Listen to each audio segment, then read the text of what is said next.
Hi y'all, it's Wendy Wisdom coming to you with my perspective on the Kirk Franklin and Carry-On Franklin's leaked audio craziness that happens in all families.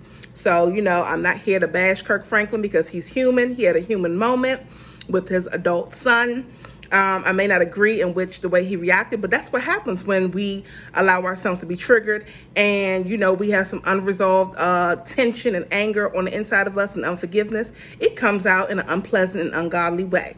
So I ain't gonna judge him about that.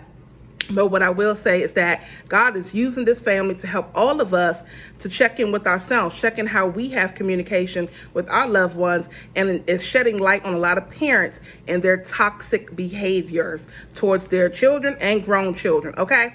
So let me give you 5 key areas I think that God is asking us to look at in this season.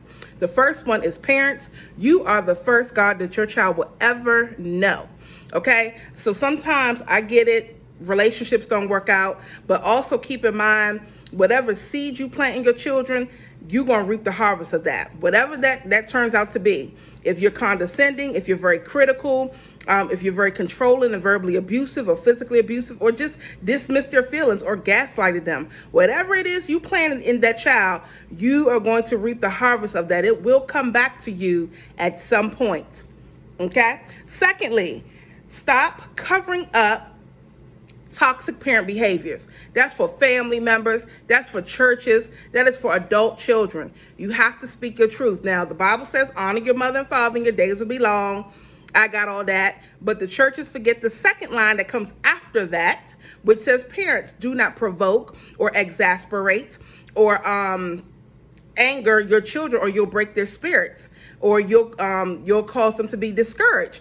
And a lot of times, people are dealing with so much unresolved trauma that it's hard for them to be encouraged. They may be successful in one area, but a lot of areas they struggle because they still have a lot of that unresolved grief. So keep in mind, it's time to start exposing what needs to be healed, okay? Also, the third thing, the church, it's time to hold these parents accountable. It's time to hold some of you elders in the church accountable, because the way you deal with people is very emotionally abusive. I'm not going to go there, but I'm just saying, families have been getting away with hiding and denying and dismissing what's really going on. And if the church is the healing ground, then let's do it. Like, Carry-On is actually being bashed, questioned, accused of being spoiled. If he's been estranged from his father for 14 years, who's spoiling him for the last 14 years? Who knows? That's why I don't even want to touch that. But again, the church, let's focus on holding these parents accountable to get their kids whatever counseling, and encourage these parents to go to counseling. A lot of these parents feel like they're above reproach. That's why their kids are out of control. Young teenagers. Have y'all talked to some of these teenagers? Have you seen the level of rage and heartbreak within them and anger within them? Probably not, because you believe everything that comes out the parent's mouth. Wherever there is smoke, there is fire. Okay? So encourage these parents to go to counseling with their children. And I can let you know, as a person who's done individual and family therapy, as a therapist, and a social worker who's working child welfare, parents will drop their kids off at therapy like, hey, fix this person or sign them up for these services. They the ones who need to work. And you sitting there like, child, you the one that's toxic. I see why this child losing his good mind. Okay? But, whatever. That's a whole nother subject. So the other thing is this. This new generation, let me tell you something, parents. What we had to do, my generation, the generation before then, children are to be seen and not heard. So we had to keep certain things to ourselves, our emotions, how we felt, our tears and all that. Go sit down somewhere. No, this generation is new, honey. They will expose you. They will react. They will disrespect you. I don't agree with it, but I understand the anger. I also understand you reaping what you sow, okay? So relationship without any type of, rules without relationship breeds contentment, okay? So keep that in mind. I get it. You had your kids. They should be grateful, but you laid down and had them.